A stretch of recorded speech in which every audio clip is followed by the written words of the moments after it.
디도서를 함께 볼 텐데요. 이 디도서는 디모데 전후서와 함께 목회 서신으로 되어져 있습니다. 기록 연대는 디모데 전서와 디모데 후서가 쓰였던 그 중간 시기에 쓰여졌다라고 보고 있고요. 장소는 아마도 그리스나 마게도냐 지방이었을 것이다라고 추측을 합니다. 발신자는 바울이고요. 수신자는 참 아들된 디도입니다. 전달자는 3장 12절에 보면 아데마 두기고로 나와 있고요. 주제는 교회의 역할입니다. 그리고 목회자의 책임이지요. 자, 기록 배경을 보면 바울이 지중해 네 번째 크기가 되는 이 그레데라는 그 섬에 디도라는 제자를 남겨두게 됩니다. 아마도 함께 이 그레데에 가서 복음을 전했던 것 같아요. 그래서 자기 대신에 디도를 그곳에 목회하도록 남겨두고 목회 지침을 알려주고자 쓴 서신이 이 디도서입니다.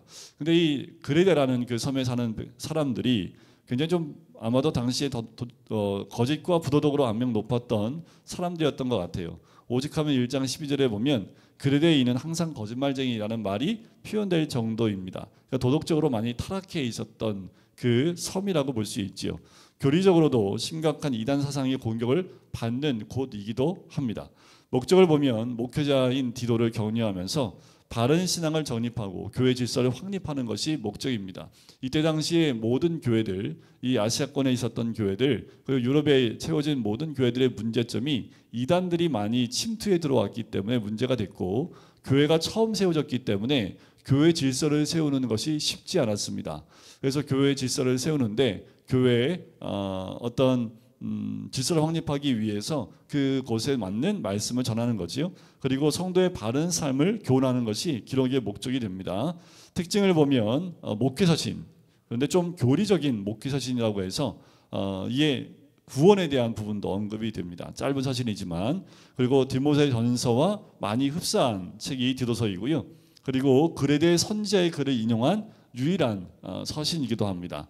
교회 직분이 언급되는데 장로와 감독이 나오는데 이들의 자격 조건도 언급되어 있는 것을 볼 수 있습니다. 실천적 서신인데 선행과 같은 실천적 신앙을 강조합니다. 마치 야고보서와 같이 이 선한 일을 행하는 것에 굉장히 많은 중심을 두고 있는 것을 보게 됩니다. 자, 디도라는 사람을 보면 바울의 전도로 그리스도인이 된 이방인으로 등장을 합니다. 그리고 바울에겐 같은 믿음을 따라된 나의 참 아들로 소개를 하고 있다라는 거죠. 그래서 디모데와 같이 디도도 사도 바울이 선교행을 할 때 함께 동행했던 사람이다라고 추측해 볼 수 있습니다. 그리고 예루살렘 공회가 적혀 있는 사도행전 15장에 보면 바울과 바나바와 함께 참석했던 인물이기도 합니다. 그리고 그레데라는 그 섬의 교회의 감독으로 바울에게 가장 많은 신임을 받은 동역자이기도 하다라는 거지요. 자, 사도행전은 디도에 대한 언급이 없는데요. 바울 서신, 그러니까 로마서부터 빌레몬서까지 13번이나 디도라는 인물이 언급되는 것을 봅니다. 사도행전에는 언급되지 않고 있죠. 자, 고린도 교회에 특수인물을 띠고 예루살렘에 파송되어 어려운 문제를 성실히 수습했던 인물로 고린도 후서에 그 이름이 많이 등장할 정도입니다. 그러니까 그만큼 사도 바울한테 말씀을 잘 배운 사역자라고 볼 수 있겠죠. 그리고 그가 디모데후서 4장 10절에 보면 달마디아로 갔다라는 그 말 표현이 있기도 합니다. 자, 우리 본문으로 한번 들어가 볼까요? 디도서 말씀입니다. 자, 디도서 말씀을 보면 1장에 이렇게 문안 인사로 시작을 합니다. 1장 1절부터 4절까지가 문안 인사인데요. 이거는 문안 인사는 사도 바울이 항상 동일하죠. 하나님의 종이요 예수 그리스도의 사도인 나 바울이, 자, 자신을 두 가지로 설명을 합니다. 하나님의 종이면서 사도인 바울로 소개하지요. 종과 사도인 바울. 그런데 자기가 사도된 것은 하나님의 택하신 자들의 믿음과 경건함에 속한 진리의 지식과 영생의 소망을 위함이라. 자, 사도 바울이 사도된 이유가 뭘까요? 세 가지를 얘기합니다. 자, 하나님의 택한 자들의 믿음과 진리의 지식과 영생의 소망을 위해서 자기가 사도가 됐다라는 거예요. 자, 정확하게 세 가지 얘기합니다. 믿음과 그리고 진리의 지식과 소망을 가지고 있는 이것을 위해서 자기가 사도된 것이다 라고 이야기하는 거지요. 이건 사도뿐만이 아니라 우리 모든 그리스도인들이 가져야 될 세 가지가 되겠지요. 바로 우리 택함 받은 자들의 우리의 믿음, 그리고 경건함에 속한 진리의 지식, 그러니까 성경 말씀, 하나님 말씀을 통해서 거룩하게 되어지는 것을 의미하겠지요. 그리고 영원한 나라인 영생의 소망을 가지고 이 땅 가운데 살아가는 것, 이것이 사도 바울이 사도된 이유다라고 설명을 합니다. 근데 이 영생이 뭐냐 하면 2절에 보니까 거짓이 없으신 하나님이 영원전부터 약속하신 겁니다. 자, 이 영생은 영원전부터 약속하신 것이라고 사도 바울이 얘기하지요. 또 3절에 보면 자기 때에 자기 말씀을 전도로 나타내셨으니 이 전도는 우리 구주 하나님이 명하신 대로 내게 맡기신 것이라.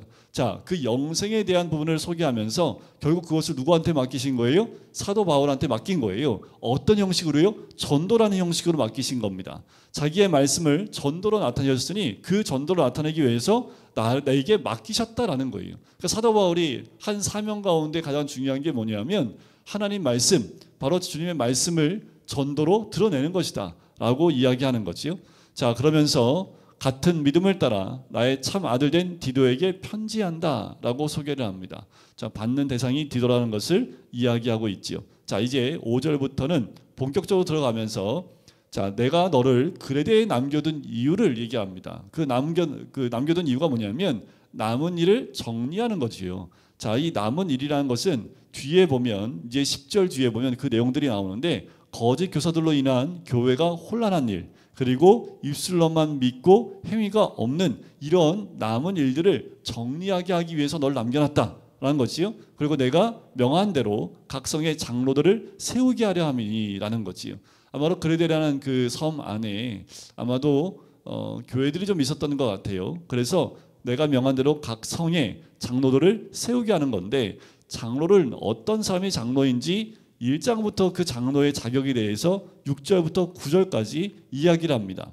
책망할 것이 없어요. 한 아내의 남편이어야 되고요. 방탕하다는 비난을 받거나 불순종하는 일이 없는 믿는 자녀를 둔 자라야 할지니. 그러니까 자녀를 어떻게 돼요? 믿는 자녀를 둔 자라야 한다는 거지요. 또 감독은, 자, 장로나 감독을 같이 혼용해서 쓰고 있습니다. 감독은 하나님의 청지기로서 책망할 것이 없고 제 고집대로 하지 아니하며 급히 분내지 아니하며. 자, 분을 내는데 급히 분내지 아니하며, 그러니까 머리가 뚜껑이 갑자기 확 열리는 거 아니죠? 그리고 술을 즐기지 아니하며 구타하지 아니하며 더러운 이득을 탐하지 아니하며 오직 나그네를 대접하며 선행을 좋아하며 신중하며 의로우며 거룩하며 절제하며 미쁜 말씀의 가르침을 그대로 지켜야 하리니. 여기서 미쁜 말씀이라는 것은 신실한 말씀의 가르침을 그대로 지켜야 하느니 이는 능히 바른 교훈, 바른 교훈은 뭐예요? 건전한 교훈으로 권면하고 거슬러 말하는 자들을 책망하게 하려 함이라라는 거지요. 자, 이것이 당시의 장로와 감독이 가져야 될 조건들입니다. 자, 이렇게 된 자가 감독이요 또 장로다라고 얘기하는 거지요. 특별히 미쁜 말씀의 가르침을 그대로 지켜야 될 이유는 뭐냐면 바른 권면을 하기 위해서라는 거지요. 자, 이 모든 사람의 대표로서 장로와 감독이 해야 될 것은 권면하는 것이 굉장히 중요합니다. 왜냐하면 교회에 여러 종류의 사람들이 오기 때문에 교회 질서대로 말씀대로 순종치 않을 때에는 이 장로들이 대표적으로 가서 책망하며 그들이 바른 권면에, 바른 교훈에 올 수 있도록 권면하는 역할을 하는 것이 이 교회 리더들이 하는 역할임을 이야기해주고 있는 거지요. 자, 10절을 보면 이제 거짓 교사를 경계할 것을 이야기합니다. 자, 불순종하고 헛된 말을 하며 속이는 자가 많은 중 할례파 가운데 특히 그러하니. 자, 불순종해요. 헛된 말을 해요. 속이는 자가 많아요. 그런데 그 중에 뭐 누가 있다고요? 특히 할례파 가운데 특히 그러하다라는 거지요. 자, 할례파가 다 그러지 않을 텐데 그들의 특징이 드러납니다. 순종하지 않아요. 그리고 헛되고 속이는 말을 자주 한다라는 거지요. 그래서 11절 어떻게 해요? 그들의 입을 막을 것이다. 말도 하지 못하게 막으라는 겁니다. 이단들이 교회에 들어와서 말할 수 없도록 입을 막아버리라는 거지요. 이런 자들이 더러운 이득을 취하려고 마땅하지 아니하는 것을 가르쳐 가정들을 온통 무너뜨리니라. 자, 이유는 하나입니다. 가정을 무너뜨리고 또 그들이 말하는 것을 통해서 그들이 자신의 이득을 취하기 위해서 이런 모든 말들을 한다라는 거예요. 분별할 수 있어야 합니다. 자신들의 이득을 위해서 거짓말을 하고 또 진리의 말씀을 전하는 것이 아니라 자신의 유익을 위해서 행하고 있는 자들, 그들을 이야기하고 있는 거지요. 자, 그러면서 12절에 뭐라고 얘기하냐면 그레데인 중에 어떤 선지자가 말하되, 자, 여기서 그레데인 중에 어떤 선지자, 자, 이 부분은 이때 당시 기록에 여러 가지로 등장을 하는데요. 유명한 이때 당시의 그 말씀 사역자였던 교부였던 크리소스톰이나 제롬이요, 이 에피메니데스라고 이야기를 합니다. 그리스 고대 7대 현인 중 한 명으로 봐요. 그리고 플라톤까지도 그를 신인으로 불렀는데요.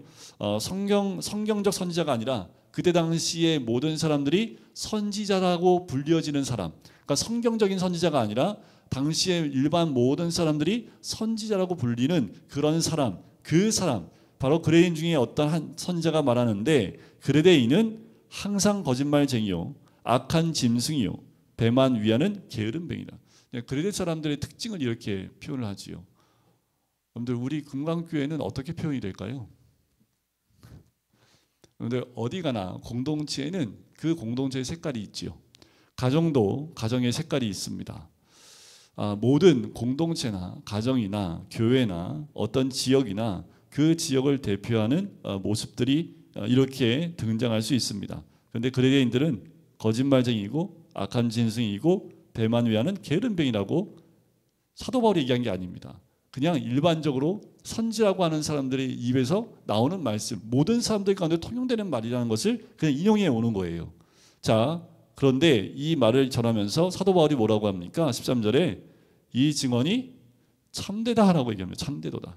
그 말은 뭐예요? 진짜 그렇다라는 거지요. 여기 그레데 사람들이 거짓말도 잘하고 일도 안 하는 게으름뱅이고, 그리고 악한 짐승이란, 그 악한 짐승이 뭡니까? 자기의 육을 위해서만 사는 사람들을 의미하는 거겠지요. 이 증언이 참되다라는 거지요. 그러면 내가 그들을 엄히 꾸짖으라. 그러니까 그들을 가르칠 때 엄히 꾸짖으면서 이런 악한 일에서, 또 하나님이 기뻐하지 않는 일에서 돌이킬 수 있도록 엄히 꾸짖으라. 왜냐하면 그들로 하여금 믿음을 온전하게 하기 위해서다라는 거지요. 그들의 믿음이 온전하기 위해서 그들이 가지고 있는 이런 습성들, 안 좋은 악한 행실들, 이거를 꾸짖어서 거기서 벗어나서 믿음에 온전하다. 온전하다는 말은 건전하게 만들라는 겁니다. 그들의 믿음을 건전하게 하고 유대인의 허탄한 이야기와 진리를 배반하는 사람들의 명령을 따르지 않게 하려 합니다. 그러니까 꾸짖어야 돼요. 안 꾸짖으면 너무나 쉽게 이단들, 유대인의 허탄한 이야기나 배반하는 사람들의 명령을 따르는 사람들이 이 사람들이기 때문에 꾸짖음을 통해서 그들이 믿음 가운데 올바로 설 수 있도록 꾸짖고 타이르고 그들이 말씀 가운데 설 수 있도록 지도를 해줘야 된다라고 얘기하는 거지요. 15절, 깨끗한 자들에게는 모든 것이 깨끗하나 더럽고 믿지 아니하는 자들에게는 아무것도 깨끗한 것이 없고 오직 그들의 마음과 양심이 더러운지라.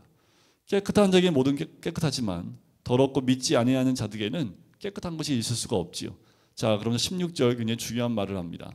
그들이 하나님을 시인하나 행위로는 부인하니 가증한 자요 복종하지 아니하는 자요 모든 선한 일을 버리는 자니라. 자, 그들이 하나님을 시인은 해요. 하나님 계심을 입으로 시인을 하지만 행위로는, 행동으로는 부인한다는 건 뭘까요? 입술로는 하나님의 계심을 인정하는데 그들의 삶 속에는 하나님의 계심을 인정하지 않는 삶을 삽니다. 자, 이중적인 삶이 있죠. 이거 굉장히 두려운 말씀인데 이건 그레데인들의 특징뿐만 아니라 그들에게 극명히 나타나던 모습이지만 모든 그리스도인들한테 사도 바울이 경계하고 있는 모습이기도 합니다. 예수를 믿고 있고 하나님을 믿고 있지만 행위로는 그들의 삶 가운데 하나님을 믿고 있는 그 믿음이 드러나지 않는다면 그것이 어떤 거예요? 가증한 자요, 복종하지 않는 자요, 모든 선한 일을 버리는 자와 같다라고 얘기하는 거지요. 믿음은 삶입니다. 말씀은 삶이어야 합니다. 말씀과 믿음은 있는데 삶은 말씀과 믿음과 전혀 상관없이 살고 있다면, 그렇다면 그들의 믿음은 가증한 믿음이고 복종하지 않는, 순종하지 않는 믿음이고 더 나아가서 선한 일을 버리는 자와 같다라고 이야기하는 거지요. 그러니까 가장 중요한 건 뭐예요? 우리의 믿음과 삶이 하나가 되어야 됨을 이야기합니다. 그렇지 않으면 이 그레데인들처럼 이런 책망을 받을 수밖에 없다라는 거지요. 그런데 그런 믿음으로 구원을 받을 수 있겠습니까? 야고보서에 의하면 그 믿음으로 구원을 받을 수 없다라고 얘기를 해요. 참 믿음은 삶으로 드러나는 것이 참 믿음이어야 합니다. 모든 분야에서. 그래서 우리 삶 가운데 있는 연약한 부분도 있습니다. 하지만 그 모든 것도 우리 신앙생활하면서 하나님이 훈련을 시키셔서 믿음의 삶으로 우리를 인도하시고 거룩한 삶으로 우리를 인도하시고 여기에 나와 있는 대로 우리의 믿음을 온전하게 하는 것으로 우리를 이끌어 가신다라는 거예요. 그것은 말씀의 깨달음으로도 오지만 삶의 고난으로도 우리를 그것으로 인도해 간다라는 거지요. 중요한 것은 우리가 하나님을 시인한다면 하나님을 시인하는 그런 행동도 우리 삶 가운데 같이 드러나야 된다라는 겁니다. 자, 2장은 이제 바른 교훈, 여러 가지 교훈들을 얘기하는데 특별히 여러 유형의 성도에 대한 목회자의 바른 신앙생활을 지도하는 지침이 나옵니다. 자, 1절에 보면 2장 1절에 보면 오직 너는 바른 교훈에 합당한 것을 말하며, 자, 바른 교훈, 그 바른 교훈은 건전한 교훈입니다. 자, 건전한 교훈에 합당한 것을 말하며, 자, 2절에 보면 늙은 남자로는 절제하며 경건하며 신중하며 믿음과 사랑과 인내함에 온전하게 하고, 늙은 여자는 이와 같이 행실이 거룩하며 모함하지 말며 많은 술의 종이 되지 아니하며 선한 것을 가르친 자들이 되고. 아마 그때는 이제 나이 드신 여자분들이 술을 많이 드셨나 봐요. 그러니까 많은 술의 종이 되지 아니하며 라고 얘기한 거 보니까 이때에는 아마도 나이 많은 늙은 여자들이 이 술의 종이 되는 사람들이 늙은 남자들한테는 술 얘기가 안 하는데 늙은 여자한테 이 술 얘기하는 거 보면 이때 당시에 아마 이런 일들이 흔하게 있었던 것 같아요. 특별히 교회 안에도 그런 모습이 있었다는 것을 짐작해 볼 수 있겠죠. 자, 4절에 보면 젊은 여자들을 교훈하되 그 남편과 자녀를 사랑하며 신중하며 순전하며 집안일을 하며 선하며 자기 남편에게 복종하게 하라. 이는 하나님의 말씀이 비방을 받지 않게 하려 합니다. 자, 왜 젊은 여자들이 남편에게 복종을 합니까? 집안일을 합니까? 또 신중하며 순전합니까? 단지 젊은 여자들이 교회에 나오는 성도들 가운데 젊은 여자들이 그렇지 않은 세상 사람들이 봤을 때 하나님 말씀이 비방받지 않게 하려고 자신을 좀 더 돌아봐야 된다라는 거예요. 세상에 있는 사람들보다 더 말씀에 순종함으로 그 말씀의 삶이 그 삶 가운데 젊은 여자들 가운데 드러나야 되는 것. 단지 뭐예요? 하나님께 말씀으로 영광 올려드리는 것보다 비방만 받지 않게 하려는 것이 의도적인 거지요. 자, 더 나아가서 6절에 보면 젊은 남자들을 신중하도록 권면하되, 자, 어떻게 해요? 7절에 범사에 내 자신이 선한 일에 본을 보이며 교훈에 부패하지 아니함과 단정함과 책망할 것이 없는 바른 말, 건전한 말을 하게 하라. 이는 대적하는 자로 하여금 부끄러워 우리를 악하다 할 것이 없게 하려 합니다. 자, 시대가 갈수록 교회에 대한 비방은 늘어날 거고 교회에 대한 거짓은 더 많아질 겁니다. 최근에 그 코로나 기간 가운데 교회의 예배를 하지 못하게 했던 행정명령들 때문에 교회에서 대면 예배를 못했지요. 근데 이걸 지금 이제 교계에서 변호사를 통해서 지금 대법원까지 지금 항소를 하고 이거 잘못됐음을 지금 드러내고 있습니다. 그러니까 지금 그런 것 잘못되고 거짓된 것들이 드러나고 있는데 이름도 참 세균이라는 이름을 갖고 있었던 사람이 있었잖아요, 그죠? 그 사람이 뭐라고 했냐면 그 사람이 교회 안 수집사입니다. 근데 그런 짓을 하는 거 보면 나중에 하나님이 적절하게 인도하실 거라 저는 믿는데 교회에서 그때 당시에 발생한 코로나 환자 가운데 뭐 70, 80%가 교회에서 나왔다고 그렇게 공개적으로 얘기했어요, 총리가. 그런데 실상을 딱 열어서 보니까 다 거짓이었던 거예요. 자, 그 기간을 딱 3일로 축소해서 3일 가운데 어느 특정 지역에, 아마 수원 정도 되는 것 같아요, 특정 지역에 나온, 그러니까 3일 동안 특정 지역에 나온 코로나 환자들 가운데 교회에서 몇 명이 나왔는데 그게 그 3일 동안 그 지역에 나온 환자 중에 80%가 교회에서 나왔다라는 거예요. 근데 그것도 잘못된 겁니다. 수원에서 바로 정정을 했어요. 그건 교회 발이 아니다, 교회에서 걸린 것이 아니라고 정정을 했는데 정정 보도는 다 없애버리고 수원에서 발표한 교회에서 80% 걸렸다라는 걸 가지고 와서 전국적으로 다 그걸 갖다 확대 해석한 거예요. 그것도 3일 동안. 그게 이제 변호사를 통해서 다 밝혀졌고 그거 외에도 굉장히 많습니다. 그걸 근거를 가지고 교회의 모든 대면 예배를 다 폐지시켜 버린 거예요.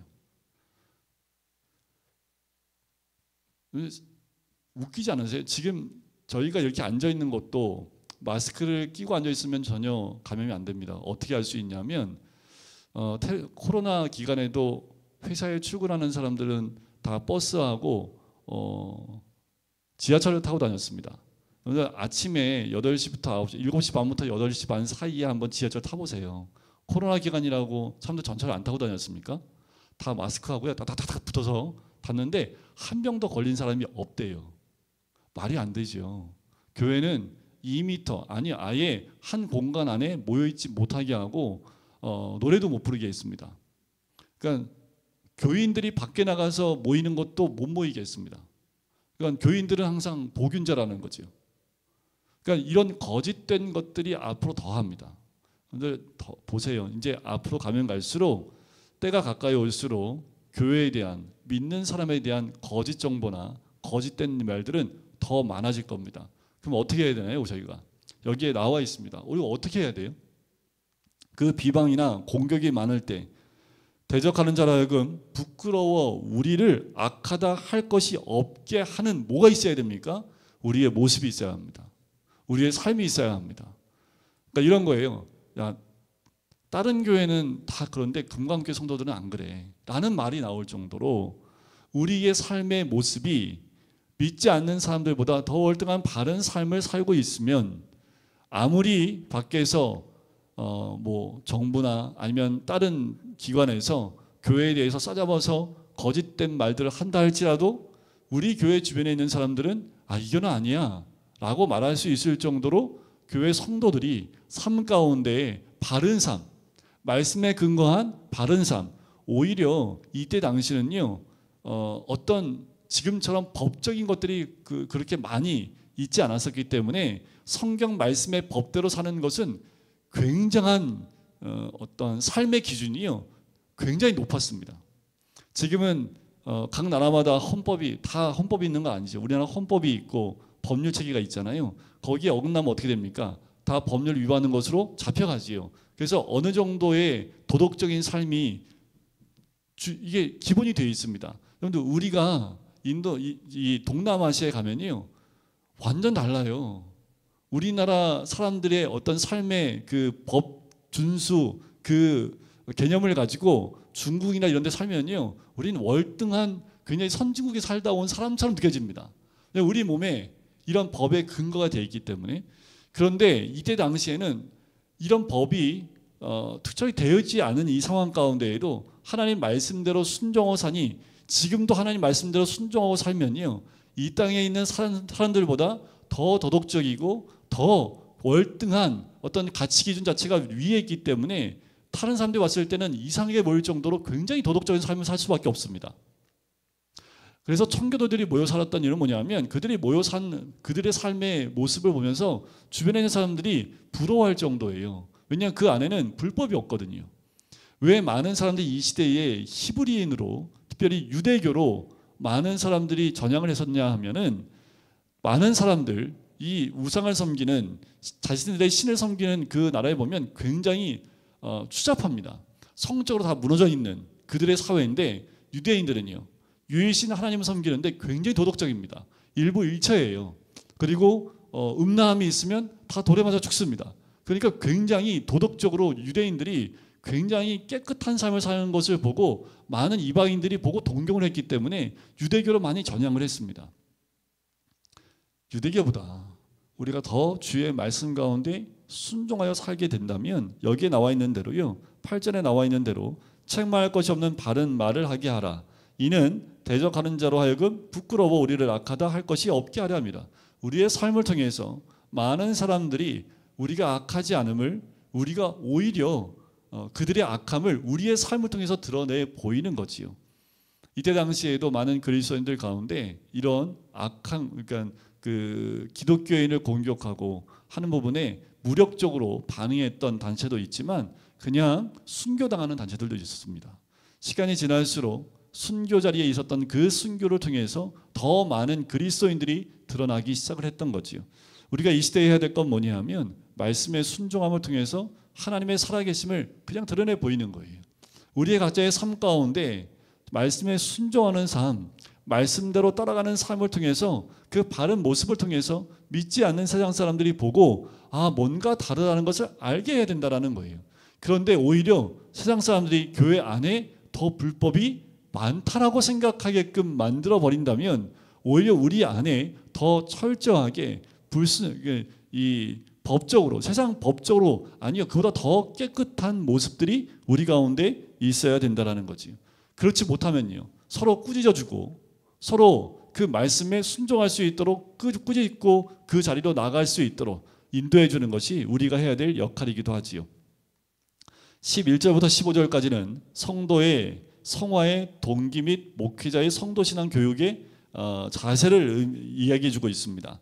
모든 사람에게 구원을 주시는 하나님의 은혜가 나타나서 우리를 양육하시되 경건하지 않은 것과 이 세상 정욕을 다 버리고 신중함과 의로움과 경건함으로 이 세상에 살고 복스러운 소망과 우리의 크신 하나님 구주 예수 그리스도의 영광이 나타나심을 기다리게 하셨으니, 자, 우리가 어떠해야 되는지 잘 기록하고 있지요. 모든 사람이 구원주신 하나님의 은혜가 나타나 우리를 양육하시되 경건하지 않은 것과 세상의 정욕을 다 버리고요, 신중함과 의로움과 경건함과 이 세상의 경건함으로 이 세상에 살고 복스러운 소망과 우리 크신 하나님 구주 예수 그리스도의 영광이 나타나심을 기다리게 하셨으니, 그러니까 이게 우리의 삶입니다. 이게 우리의 삶이에요. 세상 가운데에서 우리가 해야 될 삶의 모습을 딱 세 절로 이렇게 설명하지요. 그러면서 14절이 결론입니다. 그가 우리를 대신하여 자신을 주심으로 모든 불법에서 우리를 속량하시고 우리를 깨끗하게 하사 우리를 구원하사 우리를 죄 가운데서 깨끗하게 하시고 구원하여 주사 어떻게 한 거예요? 선한 일을 열심히 하는 자기 백성이 되게 하려 하심이라는 거예요. 선한 일을 하는 거예요. 우리가 구원받으면 이전의 모든 악한 행동들, 남을 속였던 모든 것들, 거기를 끊는 것에서 끝나는 것이 아니라 오히려 반대로 선한 일을 더 해나가는, 여러분들 최소한 이 시대의 선이라고 말하는 것, 그걸 넘어서는 선한 일을 해야지요. 이 시대에 남을 돕는 것이 선이에요? 그럼 도와야지요. 그래서 교회들이 많은 구제사역을 합니다. 이 나라에서 하지 못하는 구제사역을 교회들이 더 많이 하고 있습니다. 굉장히 많은 부분 교회가 그 일들을 감당하고 있습니다. 그걸 수치화하지도 않고 정부에서는 알아보지도 않습니다. 나라에서 감당하지 못하는 부분들을 각 지역에 있는 교회들이 얼마나 감당하고 있는지도 정부는 관심이 없어요. 그러면서 자신들이 하는 그 구제사회에만 홍보를 하지요. 그것이 정치인들이기 때문에 그래요. 그러니까 우리는 세상에서 말하는 선한 일, 그것을 이미 하고 있어야 되고 그것 이상으로 세상 사람들이 혀를 내두를 정도의 선한 일을 하는 것이 구원받은 우리가 해야 될 모습이라는 겁니다. 사도 바울은 디도에게 이런 부분을 강조하는 거예요. 그레데에 있는 교인들한테 선한 일, 너희는 선한 일을 하기 위해서 구원받은 거야 라고 이야기하고 있는 거예요. 자, 너는 이것을 말하고 권면하며 모든 권위로 책망하여 누구에게서든지 업심여김을 받지 말라. 이건 뭐예요? 그러니까 리더로서 이 디도가 그런 책망을 통해서 영적 권위를 세우고 권면하라 라고 이야기하고 있는 거지요. 자, 3장에 보면 국가 권세자들과 불신 이웃에 대한 성도의 태도에 대해서 다시 설명을 합니다. 1절에 보면 너는 그들로 하여금 통치자들과 권세 잡은 자들에게 복종하며 순종하며. 다시 말씀드리지만 지금도 여러분 우리 정부를 내가 지지하고 있는 정부면 통치를 받는 것에 대해서 별말 없지만 내가 원치 않는 정부가 세워지면 무조건 그 정부를 공격하고 따라가지도 않고 대모만 하고 있잖아요. 잘못된 거지요. 자, 뭐냐 하면 이때 당시에 통치자들과 권세 잡은 자들은 누굽니까? 이때 당시에 이 자리에 있었던 사람들이 예수 믿는 사람들을 핍박하고 잡아 죽이고 하는 그 역할을 했던 사람들이 거의 대부분입니다. 그런데 어떻게 하라고요? 복종하며 순종하라고 얘기하잖아요. 우리가 이 땅에 하나님이 세우지 않은 권세자들이 없습니다. 하나님의 주권 아래 모든 권세자들이 세워졌고 모든 통치자들이 세워졌기 때문에 그들이 약하든 뭐하든 하나님이 세우신 권세라면 거기에 순종하고 더 나아가 복종하는 것이 맞다라고 얘기하는 거예요. 모든 순종하며 모든 선한 일 행하기를 준비하게 하며라는 거예요. 또 선한 일을 하기에 준비하라고 얘기하지요. 자, 아무도 비방하지 말며 다투지 말며 관용하며 범사에 온유함을 모든 사람에게 나타낼 것을 기억하게 하라. 그러니까 믿지 않는 사람들한테 어떤 모습을 보이라고요? 비방도 말고 다투지도 말고 관용하며 범사에 온유함으로 모든 사람에게 나타나도록 하라는 겁니다. 자, 왜냐하면 3절에 보면 우리도 전에는 다 어리석은 자요, 순종하지 아니한 자요, 속은 자요, 여러 가지 정욕과 행락의 종로로 탄 자요, 악독과 투기를 일삼은 자요, 가증스러운 자요, 피차 미워한 자였으나 이것이 우리도 전에는 다 이와 같았다라는 거예요. 이런 모습은 에베소서에도 나오지요. 구원받기 전의 모습들이 나와요. 이것이 우리의 모습이었습니다. 자, 4절 우리 구주 하나님의 자비와 사람 사랑하심이 나타날 때에 우리를 구원하시되 우리가 행한 바 의로운 행위로 말미암지 아니하고 의로운 행위가 어디 있습니까? 그런데 의로운 행위라고 하는 그런 행위로도 말미암지 않고 오직 그의 긍휼하심을 따라 하나님의 긍휼하심을 따라 중생의 씻음과 성령의 새롭게 하심으로 하셨다라는 거죠. 다른 것 없이 긍휼과 중생의 씻음과 성령의 새롭게 하심으로 하셨다라는 겁니다. 그러니까 우리가 한 것이 아무것도 없다라는 것을 얘기하죠. 6절 우리 구주 예수 그리스도로 말미암아 우리에게 그 성령을 풍성히 부어주사 우리로 그의 은혜를 힘입어 의롭다 하심을 얻어 영생의 소망을 따라 상속자 되게 하려 하심이라라는 거지. 그러니까 성령이 우리 가운데 늘 함께 계시고 우리와 늘 동행하시고 우리 가운데 계심을 통해서 우리를 어떻게 해요? 영생의 소망을 따라 상속자가 되게 하려고 우리 가운데 역사하시는 성령의 그 은혜가 있다라는 거지요. 그래서 그의 은혜를 힘입어 의로웠다 하심을 얻은 겁니다. 그래서 영생의 소망을 가질 수 있고 상속자가 될 수 있다라는 거지요. 8절 이 말이 미쁘도다 믿을만하다라는 거예요. 이 말이 믿을만하다. 원하건대 너는 이 여러 것에 대하여 굳세게 말하라. 이는 하나님을 믿는 자들로 하여금 조심하여 선한 일을 힘쓰게 하려 합니다. 자, 계속해서 사도 바울이 강조하는 것이 선한 일이지요. 선한 일을 힘쓰게 하려 합니다. 이것은 아름다우며 사람들에게 유익하니라. 선한 일을 통해서 세상 밖에 있는 믿음 밖에 있는 모든 사람들에게 아름다우며 유익하게 하라는 거예요. 이것이 믿는 자들이 본이 되어지는 모습으로 드러나는 거지. 구원받은 자의 모습의 삶이어야 된다라는 겁니다. 그러나 어리석은 변론과 족보 이야기와 분쟁과 율법에 대한 다툼은 피하라. 이것은 무익한 것이요 헛된 것이니라. 왜 이것을 콕 집어서 얘기하냐면 이 그레데 섬 가운데 이런 일들이 있었기 때문에 그래요. 어리석은 변론, 족보 이야기, 분쟁과 율법에 대한 다툼 다 피하라는 거지. 10절 이단에 속한 사람을 한두 번 훈계한 후에 멀리하라. 이단에 속한 사람은 한두 번 훈계한 후에 멀리하라는 거지요. 할 수가 없습니다. 여러분들 이단에 속한 사람들 만나보신 적 있나요? 신천지에 빠진 사람들을 다시 교회로 돌아오게 하는 그 역할을 하시는 단체가 있습니다. 와, 대단합니다. 그러니까 완전히 정신병자하고 씨름하는 것 똑같아요. 정말 힘들어요. 그 과정을 옛날 다큐멘터리로 해서 이렇게 TV에도 나온 적이 있는데 신천지에 빠진 사람들 그 다큐멘터리 나온 적이 있거든요. 그래서 그 일을 감당하는 특별히 아마 하나님이 세우신 것 같은 그 목사님이 계세요. 그 목사님이 붙잡아 놓고 얘기하는데 얼마나 신천지에서 쇠뇌를 시켰는지 와 정말 안 바뀝니다. 그런데 어느 순간 그 신천지에서 말한 것에 대한 불신이 딱 들어가니까 막 흔들리기 시작을 해요. 그리고 돌아오는데 굉장히 오랜 세월이 걸립니다. 교육도 다시 받아야 되고요. 성경 교육도 다시 받아야 되고요. 그 이단의 물을 다 빼는데 굉장히 오랜 시간이 걸립니다. 진이 다 빠질 정도로요. 그거 아무나 못합니다. 근데 그 와중에도 도망가는 아이들이 있더라고요. 그러니까 붙잡아 놓고 감금해 놓고 할 수밖에 없어요.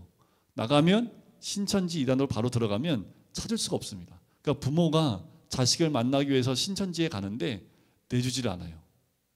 만나지도 않고요. 오히려 그 자녀들이 나와서 어머니 아버지에 대해서 막말을 합니다. 가라고. 나는 엄마 아빠 없다고 할 정도로. 근데 그 어머니 아버지는 끝까지 그 자녀를 거기서 빼내려고. 근데 그 안에 들어가면 나오지 못하도록 여러 가지로 장치를 다 해놨다고 그래요. 근데 이단에 속한 사람은요, 일반인들이 그들을 이단에서 빼낼 수 없습니다. 저도 힘들어요.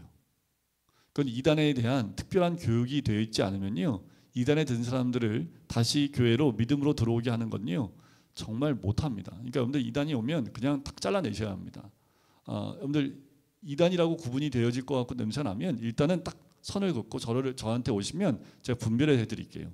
근데 이 분별이 되면 그 다음엔 탁 잘라야 됩니다. 여러분들 가정을 위해서 기도하는 이유가 때가 가까이 올수록 이단이 판을 칩니다. 여러분들 통일교가 어느 순간 없어졌잖아요. 그죠?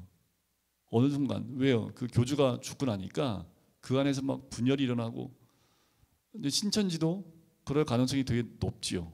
여러분들 그 저기 가평에 가면 설악면에 가면 통일교 그 건물이 크게 있습니다. 신전이 부지가 10만 평이 넘어요. 거기에 왕궁 같은 데를 그 뭐죠? 그 통일교의 그 와이프 중에 이름이 한문이던데 이름이 여자가 사는 왕궁이 따로 있습니다. 따로 있어요. 거기 뭐 거기서 이제 통일교 사람들이 교육받도록 하는데 어느 순간부터 통일교는 포교 활동이 어떻게 되는지 전혀 나오지 않고 오히려 통일교가요 신천지 이단을 배격합니다. 이거 붙여놓고 한대요. 왜냐하면 신천지 애들이 통일교 애들까지 다 빼간답니다. 그 신천지가 어마어마한 세력이 갖고 있지요. 시대가 점점 악할수록요 신천지와 같은 이단들은 더 많이 나옵니다. 그럼 우리 자녀들이 근데 정말 믿음 가운데 있고 말씀 가운데 있으면 분별력이 생기는데 어떤 사람들이 그것을 이렇게 채 나가냐면은 이게 아웃사이더에 있는 신앙인들이 주로 말씀 공부하라고 얘기하면 말씀 공부하러 안 나오는 사람들, 좀 교회 좀 나오라고 하면 잘 안 나오는 사람들이 이단에 잘 빠집니다. 주로 이렇게 가운데 안 들어오고 아웃사이더에 있고 말씀도 잘 모르고 교회도 잘 안 나왔던 분들, 그 교회 나오지만 교회 아웃사이더에 머물면서 교회 안으로 안 들어오고 말씀 가운데 들어오지 않고 훈련도 안 받고 하면서 있는 분들은요 굉장히 쉽게 넘어갑니다. 여러분들 이단 분별법도 굉장히 요새 많이 나오고 있지만 여러분들 깨어 있는 방법밖에 없습니다. 깨어서 기도하고 있으면 영적인 것들이 감지가 돼요. 영적인 것들이 감지되면 한두 번 얘기하고 안 될 것 같으면 아예 멀리하는 것이 상책입니다. 11절 이러한 사람은 내가 아는 바와 같이 부패하여 스스로 정죄한 자로서 죄를 짓느니라. 그런데 이단들이 죄를 짓지 않는 이단들이 없습니다.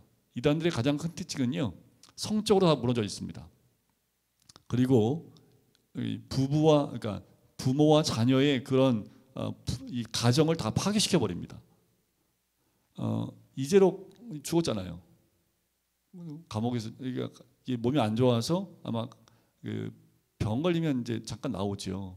그런데 무슨 병, 하여튼 뭐 암 걸렸는지 뭐 하는데 죽었습니다. 그런데 이미 자기가 죽을 거 알고 지 딸한테 모든 걸 다 넘겨놨습니다. 벌써 그 딸이 그걸 다 하고 있다고 얘기를 하더라고요.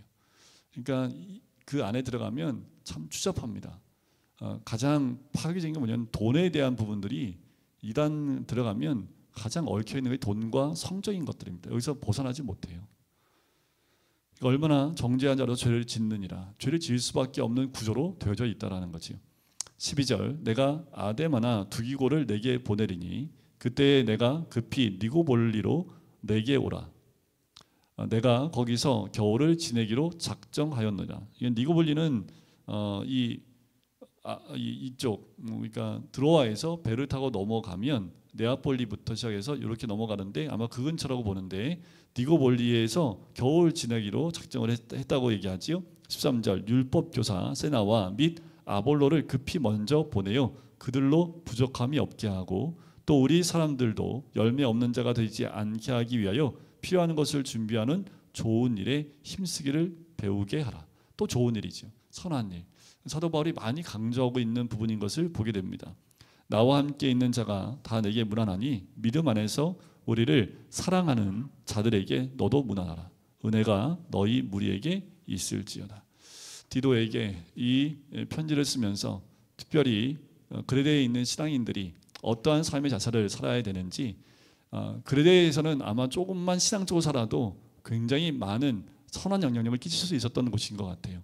지금 시대가 악하면 악할수록요 더 그렇습니다.